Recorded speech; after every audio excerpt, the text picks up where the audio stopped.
Okay, so we're going. I want to talk about. I want to talk about parapsychology and having schizophrenia. And I was watching a video the other day about remote viewing and and how people can hold onto an object or something like that, and they can view things through ESP.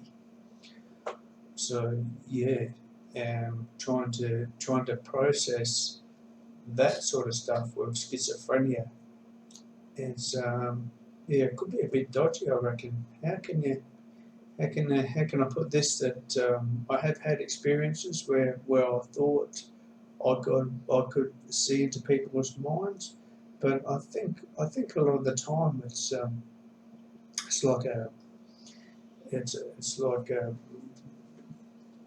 maybe it's like a field, electromagnetic field that's the atoms or whatever in it is circuit in a particular set up in a particular ways as your brain shapes this circuit.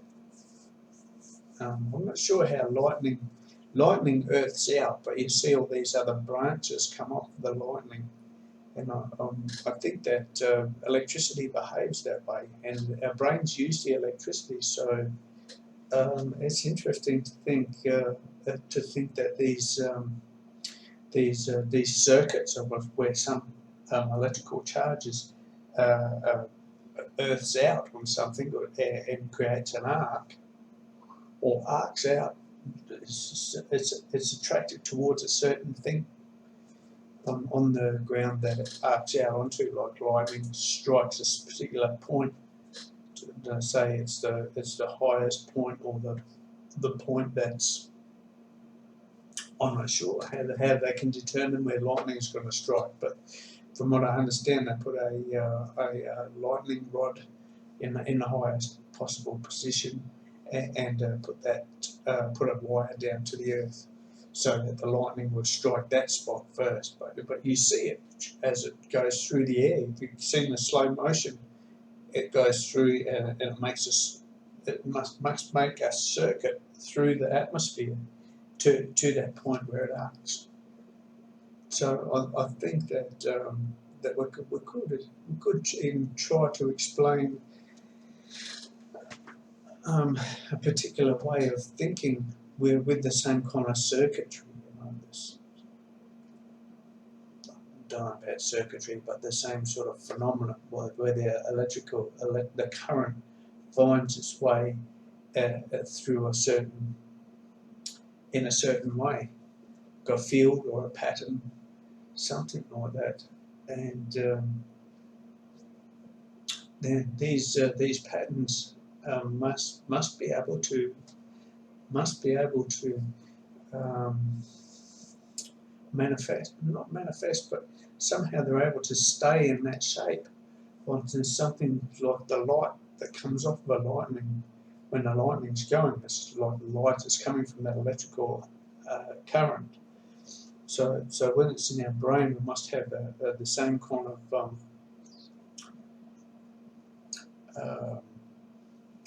because they can watch how our brains work with a certain kind of X-ray, and how the neurons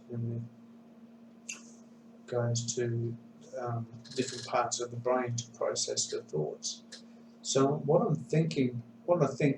reckon is that pattern it imprints on something. I don't know what kind of matter it would be, but somehow it causes an imprint, and that imprint can be transferred. Similar to the way information is stored in our DNA. So somehow the information is imprinted onto our DNA, and it is able to transfer to the next generation and the generations that follow that. So I find that kind of interesting, isn't it? Really.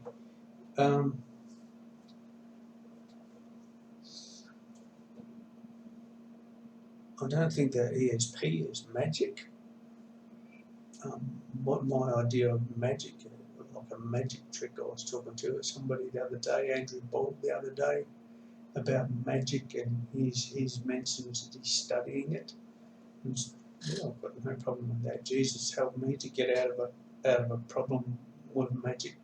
Was with Aleister Crowley's selling your soul, and it happened to me while I was at school. So I was about 12, and a kid asked me if I believed in magic, and I said, well, yes. And a little, like a gold coin, appeared in his hand, like standing up. It was about the size of what you would look up in the sky and you would see the sun. And it was about the size of it. So that appeared in his hand. Then he turned his back on me and he did something. And then the following days he asked me a series of questions about God, Jesus, how they would sound, and blah blah blah. So I think this person was trying to do a curse on me, Paul Richards, and I think it was Aleister Crowley, magic to do with Aleister Crowley, because Paul asked me to say something backwards, and I was saying something backwards. I'm pretty sure I said my name backwards, and that what I told you about, what looked like a gold coin, about the size of a gold coin in the palm of his hand, was turned black and went flying into my chest, and my shoulders went up like this, and I just felt uncomfortable, stressed, or just felt really ill at ease or whatever. And I heard a voice of an old man, which I said God's voice would sound like an old man. And I heard this old man say, I am God. So I said it backwards. I said, Dog, may I? And some weird things started happening after that. My mum, her horns grew out of her head. And she asked me, she said, can I be God? And then she was looking at me, and I said, yeah, I don't see why not, because we weren't a religious family. And horns grew out of her head, and she went out the back door and came in the front door and went back to bed. But the whole thing was strange, man. And I asked her about it. She didn't know what I was talking about. She subsequently got some kind of a mental illness. It was a lot of psychiatric, there was a lot of psychological abuse going on between my mum and my dad. They ended up getting divorced. So I don't think that had a lot to do with it. I think it was years before they'd had problems with being faithful to each other. So I don't think that my selling what I believed my soul was had anything to do with their marriage.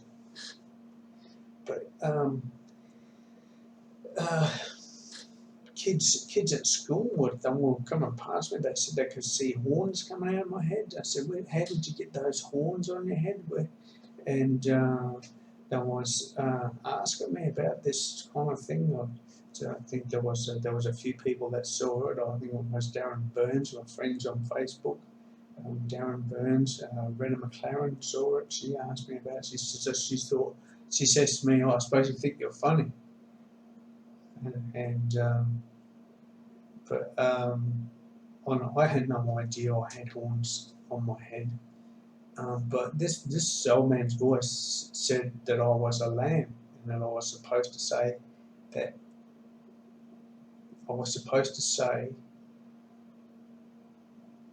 I am God. But I said dog may I, and instead of and I saw it from the same sort of thing. It was from the same colour as the gold coin, but it was like a big gold plate come flying into my chest. And I never thought anything about religion for years. It never even crossed my mind. It just went on. People was asking me stupid things like, "Oh, how do I overcome?" or how how does such and such overcome? Well, my mum was mainly a part of this. She got involved with some witches after what I was after after she got the horns or whatever. I guess she started hearing voices or whatever. But she went to these witches, well, Marcia and some other witches around Ballarat there, and she ended up having all sorts of problems. Because she went to a university there and she studied psychology, and she um, she lost the plot, and she wanted to leave us kids. She left my sister with my dad, sent me to Adelaide to work, and she went to Queensland, forced Dad to sell the house, and yeah, it was pretty nasty what she did, but she was having mental problems herself. She had a mental illness, mate. She never got treated for it. But yeah, selling, having that soul thing made some really strange things happen in my life, and it was because these images that I saw would look like a gold coin, and you've got the parable about the old woman and the gold coin. It's just a brass coin. I mean, not a gold coin. It's like, it just looks like a brass. It's just brass. It looks like gold, and you'd think it was valuable, but really, it's just rubbish, mate. It can be thrown away. It's not really that valuable. But anyway, so this old woman gave it to Jesus, and reading in the Bible, I thought about that, and I wondered. And then I had quite often see small white things come flying down. Sometimes they look like pictures, like little pictures of people's faces, like negatives of people's faces and stuff. I just see them. They're small, so it's hard to make out who they are. So I see those white things and also black things coming down as well, like the same thing that flew into my chest, the same kind of image. It could be about the size of a grape or an olive or a carob or a fly. So there's all these things as like they're relating to the Bible. So, and I know that Aleister Crowley was involved with the Freemasons. And Freemasons have been big for thousands of years, I believe, about God and a creative source that a creative energy that has created everything, like a supreme creator of everything. So that makes me think that Aleister Crowley, that somehow he stumbled across or he found information out about what this matter and this energy, this magic was, and the Freemasons threw him out. They got rid of him because. Whatever reason, I think it was because they knew that what he was doing was evil, so that it wasn't building people up or anything like that. As a matter of fact, he was probably leading a lot of people into a life of sin, and he himself was addicted to heroin or codeine at the time. He could buy it I think he died in 1911, but around that time you could just go into the chemist and you could buy codeine just over the counter. You didn't need a prescription or anything. Well, most people go and see a doctor, and the doctor would tell you what you should get from the chemist, or he'd give you some advice, or a little packet of leeches. I don't know, but yeah, I imagine having a heroin habit is a bit like having a bit like having a leech in your wallet. But anyway. Aleister Crowley must have found out about this magic and this other stuff. I was in a philosophical society one day, So I've often been into these philosophical places just out of interest, looking around and looking at the books, and bought books from there and read them. One on Kabbalah, and I saw like the tree of life, and how it's you've got these circles set up like this, and they've got like a picture of a person in these circles. And I did wonder, because I saw another book in there about Solomon, and I can't remember what it was called, but it was just like a bunch of papers that was all together in like a folder thing, stapled together, with round symbols in them with different shaped things inside these round circles, different like symbols. And it was something to do with Solomon. I remember it sounded like a key of Solomon, or something to do with Solomon, the mine, Solomon's mines or something. I don't know.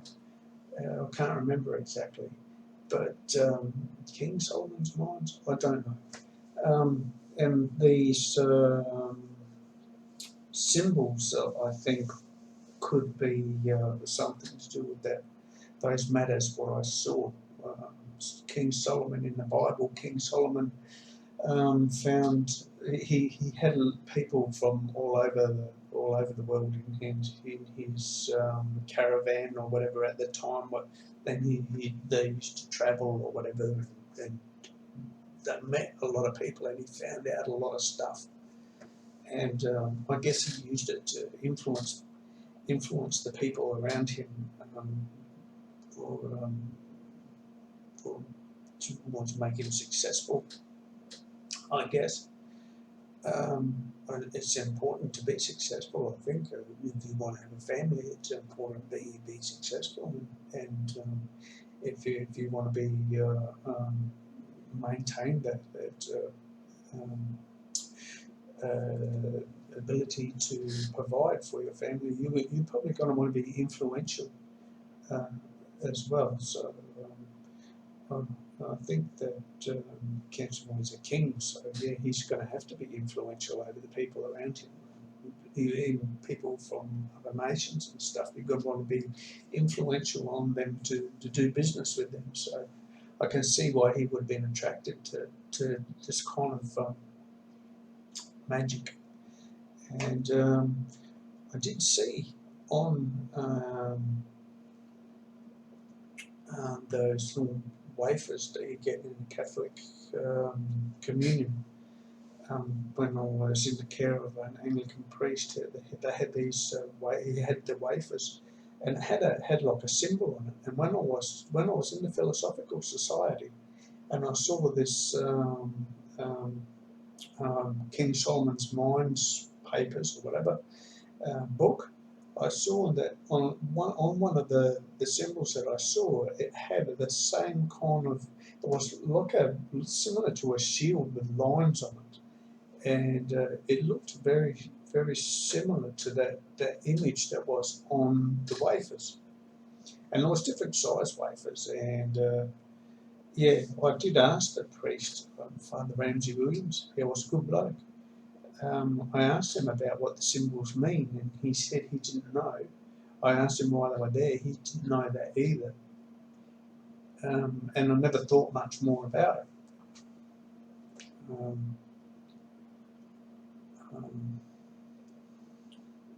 So yeah.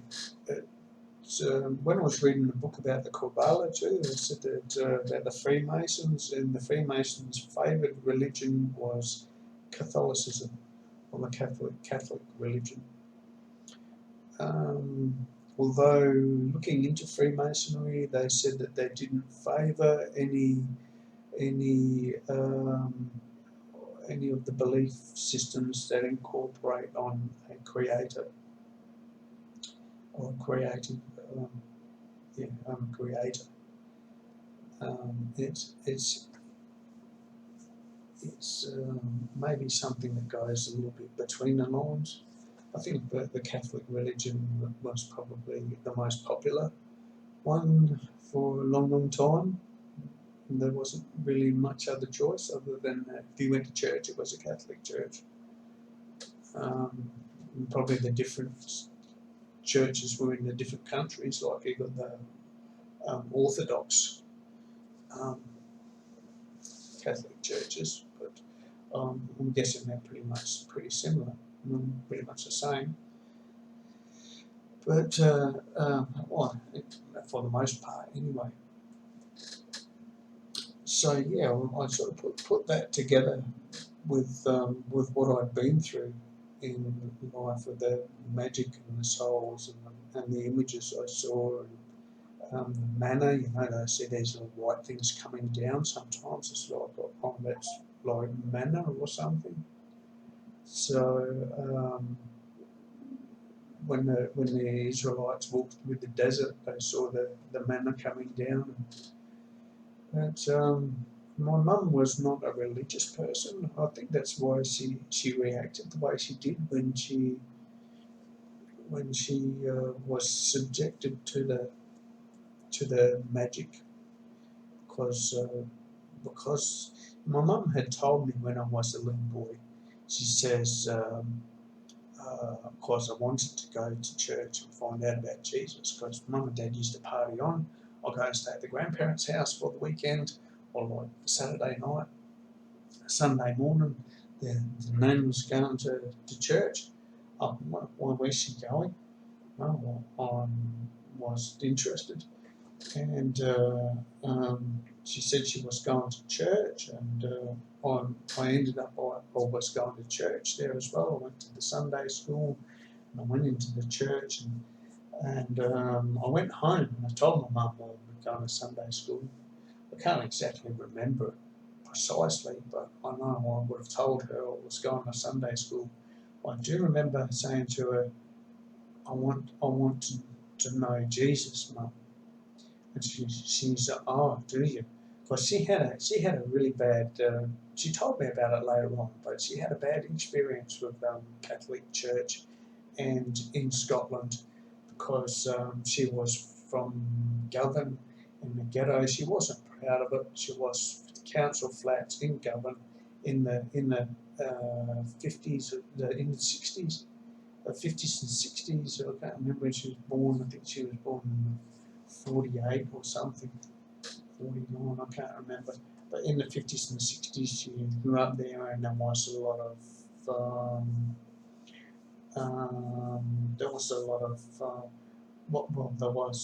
they were fucking poor, mate. So when they went to church, of course, there was like 8 of them living in a 2-bedroom flat, and it was like a council house. And she said there was always lice, and the people in the church used to make them sit up the back, away from everybody else, because they were from the council flats, and they would have lice to sit with. So she didn't like the church that much because of the way that they treated her. So when I said I wanted to know Jesus, so I got straight away, I got like the 3rd degree. The 33rd degree. That's the thing from Freemasonry, but it was like, oh, do you? So she explained to me that I didn't have to look up to God, that God was within me, that I didn't have to look up to anybody to be my God. She said you can be your own God. You don't have to go to church to learn about God. God is all around the place, and He's in you.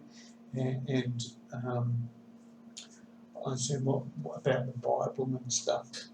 And she gave me a look, and you know how your mum's got that look that they give you, and it's like it's almost like, all right, you're not listening. Here, have a book. So she did give me a Bible at one stage, and I said I wanted to find God, I wanted to find Jesus, and she gave me a book. She gave me a Bible and said, "There, you'll find Jesus in there. You'll find God in there." I can't remember exactly what she said, but I went through the book, and I remember I was counting on the pages. Of course, I couldn't really read, but I could read some words. I could read a little bit. I think I lived in Clare at the time, so it must have been about 6 or 7, 5 maybe. I could read a bit, but So I'm going through the page, I'm trying to read it. I couldn't read it, so I thought I will look at the numbers. So I was counting. I was going to count to 10, and all the numbers go in a sequence of 10. It's just like digits. And so I was counting, even though I didn't know the number. So yeah, counting. And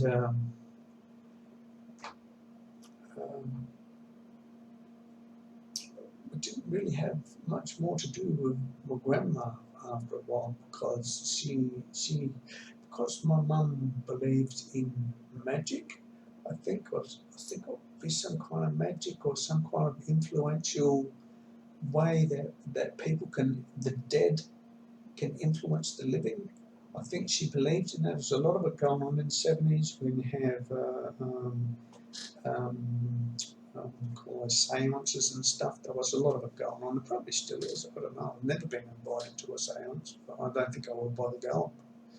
But there was a lot of it going on in the 70s for my mum and her sisters. So she must have believed in the dead being able to influence the living. And I think that's the whole thing with magic. Even the word magic is derived from like being, it's a word that comes from the dead, like mortem, uh, magic. I don't know exactly how they put the words together in Latin or whatever, but in the English, Anglo-Saxon, whatever, I don't know how they put it together, but I do believe that magic comes from, the word magic comes from the dead being with the living, or the dead being able to influence the living. So, yeah, and this, I think somebody dead spoke through me at my grandma, and I bailed her up because she was, my grandparents were the sort of people that would make sacrifices for their kids. They would, I'm not sure what they did for my dad, but my dad, through the 50s and into the 60s, they put him through college, and he got a trade, and they weren't wealthy people. They were poor. They lived in a council place themselves, but they didn't smoke. They didn't drink. They grew their own vegetables in the yard, and grandmother made her own dresses. She did a lot of cooking, so she was very like that. And she told me stories about a rag and bone man that used to come around when she was a girl, and that they would get rags, and they would pick the rags to pieces, and then they would make themselves some more clothes out of the rags. Um, and people used to be able to trade like stuff like that for bones to make soup. So yeah, she must have been able to do that kind of thing. My mum was from a different kind of family, where I believe my grandmother, well, my mum's mum was a alcoholic, and I remember my grandfather. He uh, he he usually always had some beer in the fridge, and he loved a beer, and he'd have a bottle of scotch as well. I don't think I ever really saw him drunk a lot, but I've certainly seen him having a beer quite a bit. It was pretty normal for Pop McKechnie to have a beer. Um, but yeah, I don't ever think I really saw him drunk. But yeah, he, my mum's mum may have been, I believe she was an alcoholic, and my mum said that she lived on pea soup. She had a lot of pea soup. And when they got to Australia and they went to the supermarket, there was a lot of vegetables and fruits that she never even seen before. She said peas and jam, or piece of bread with jam on it that was your treat type thing, and for her in those days. But yeah, I don't think, because there were so many of them. Like my dad was the only child. He was born in 1945, and my mum was born around the same time, but she had 6 brothers and sisters. So it was her and 1, 2, 3. There was a house in a 2-bedroom flat, and it was like a multi. So she didn't have a really good time, I don't think, because there were so many of them, and you didn't get paid any more money for having any more kids then. But yeah, so my dad's mum and dad only had the one kid, and my grandfather, and well, they he had a job, and they put my dad through college, and he was they must have made sacrifices for him, because it must have been a real disappointment that my dad fell for my mum, because my mum was from a big family, and she was Scottish, and my dad was was like the only child, and they were English. So when we came to Australia, and my dad got a job at Holden's, and he had a trade, and he met my mum. It's like it must have been a bit of a letdown for my, and my mum lost her first baby, which wasn't unusual for the hospital she went to. There was babies, they even said that there was babies taken from their mothers. Then the mothers were told the babies were dead, but that actually they took the babies and they gave them to people elsewhere. I don't know. That was going on, but well, they say that was going on. That was one of the conspiracies from the 70s that they looked back on and said, "Oh yeah, this was happening." You know, somebody said it, but my mum lost her first baby, and then almost the next one they stayed together. Of course, got married because my mum was pregnant. Then they stayed together. After she lost the baby, they stayed together, and they had met. And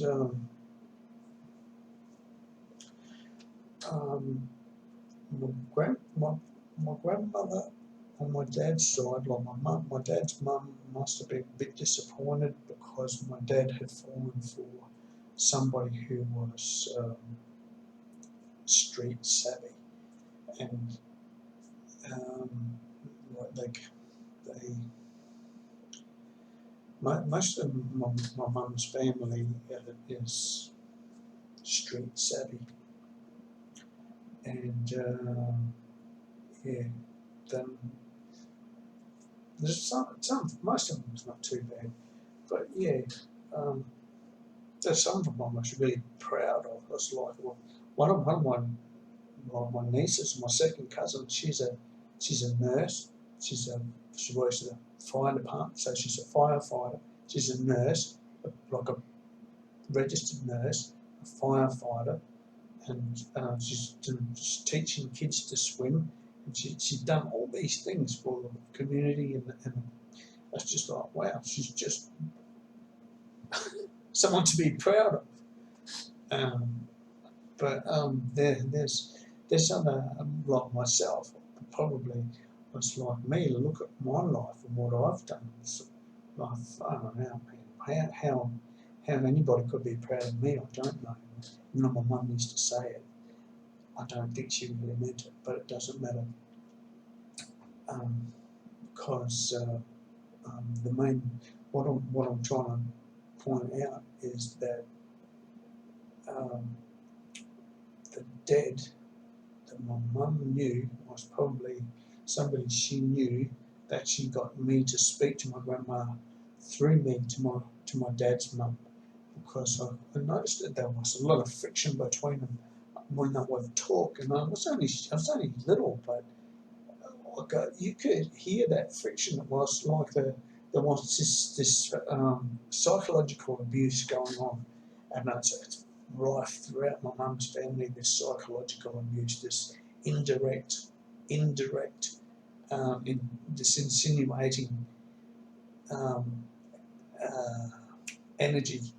I was just flowing through them. I was just like, but you could feel it at the dinner table because my grandma was such a good cook. She was one of the best cooks, and she would cook all her own food, and she would get the veggies out of the garden, and they were doing it. They were doing it the way that you should.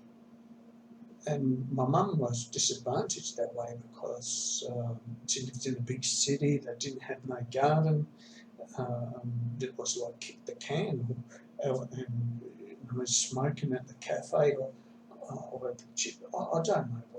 She told me that they used to smoke and all that when I was outside of my dad. But the thing, what I'm getting at is that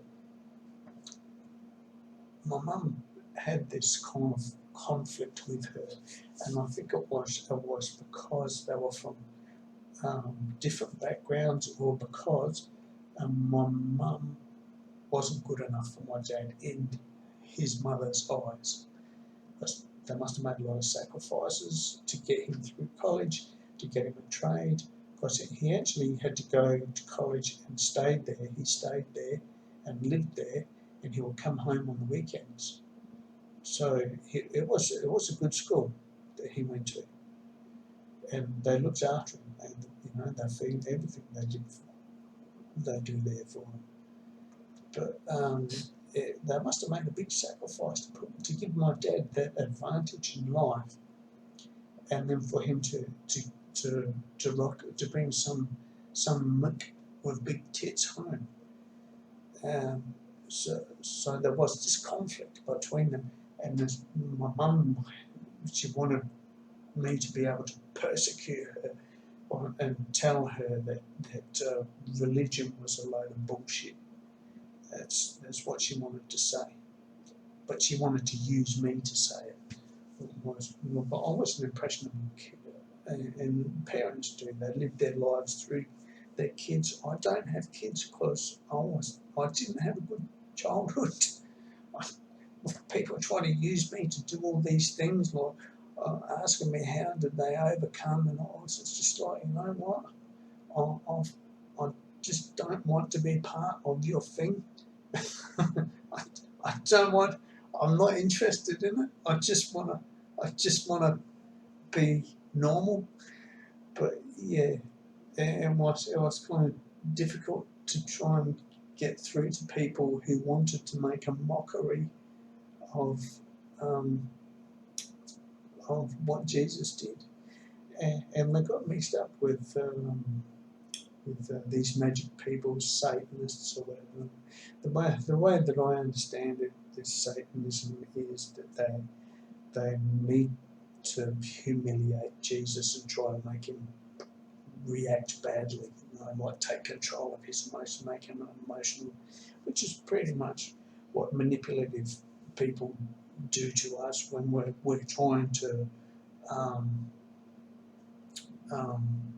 do something, and they want to influence that in a negative way. It's all, like pulling the strings and trying to make you react a certain way. So I think that when it comes to Jesus, he penetrated these influential realms that they're fond of for making their lives very easy. And delivered people who wanted to be delivered from it, and just help us to find out the truth about it. But yeah, when I did say what I said, and this big gold plate came into my chest, like I only knew it was like the size of a gold plate. I thought it was a big gold thing. What was it? In the Bible, it says it was a gold plate, and the Jews had to make this. God told them to make this gold plate, that they could put in the behind the veil, where the covenant of the Ark of the Covenant was, or whatever. And I'm not exactly sure about it all, because I'm not really a Bible scholar, but from what I can gather, these things were not actually idols they worshipped, but for some reason they were necessary to keep the people that agreed to be a part of that magic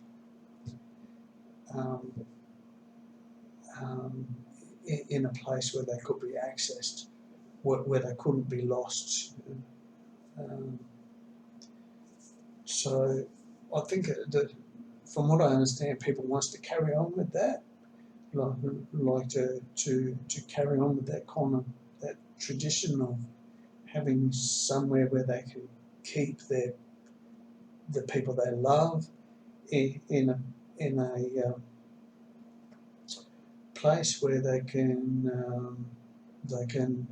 access them, and where they can't be made prisoners, because it's a secret what this image looks like, and what symbols is inside it, and what these symbols represent in the magic. So yeah, it's all pretty much a big heavy deal, man. And all I wanted to do, man, was know Jesus. I wanted to go into church, and I was interested in it because I heard these stories about Jesus. He healed people, and he did this and he did that, and parables, and I have fed people with these. And as a kid, you think, I was amazed. And besides that, there was all other kids in the Sunday school, and there was people there that were interesting and nice. And the church was new to me. I wanted to know what the go was there. What was it? I hadn't been in school long, and I think somebody said that to me, that church was a bit like school. So yeah. And looking into the word church, it says it's a group, and the original churches were learning groups of people who got together and learned and taught people how to read and write.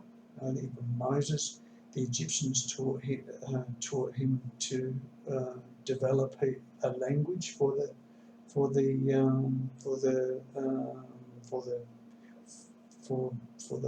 slaves, or whatever that he was delegating to.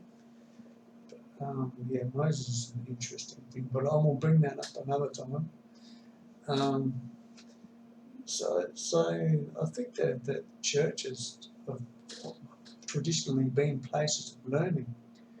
So anyway, I've carried on for almost 45 minutes. That's probably a bit long, and I'm just talking that much about myself. I've got away from the original thing what I was saying, and that was remote viewing. It was about people having ESP, and the pattern that lightning makes being like a circuit. And I figure that if that circuit can go through your mind, if that electric current goes from one part of your brain to another part of your brain to make something happen, or even to access your memories, that there's a particular pattern, there's a particular pattern or passage that there's a certain way that it goes to get to that memory. There's something like it triggers that to that memory. And I'm saying that the lightning, when we see lightning strike, it goes through that particular pattern to get to the ark. or to arc to get to the lightning rod or wherever it arcs out. So I think that this light, this impression, somehow the electricity travels through the air that certain way, and I'm thinking that in your thoughts, with your thoughts, the electricity travels in your brain a certain way. So when they've said that scientists have proven that our brains have certain different areas. What this is the cerebral cortex, and you've got the pineal gland right in the middle, and you've got the left side and the right side, and the hearing and the sight, and these areas in your brain where the activity is poor. So it's obvious that these areas in our brain are wired for certain circuits to process information a certain way. So I think when this information is stored in our DNA, I think that this circuit can be imprinted on something. Well, they say that our DNA is even floating through the air. And if you're holding on to something that somebody else has owned, and somebody else somebody else has had and owned us, that their DNA is probably on there. And you may be able to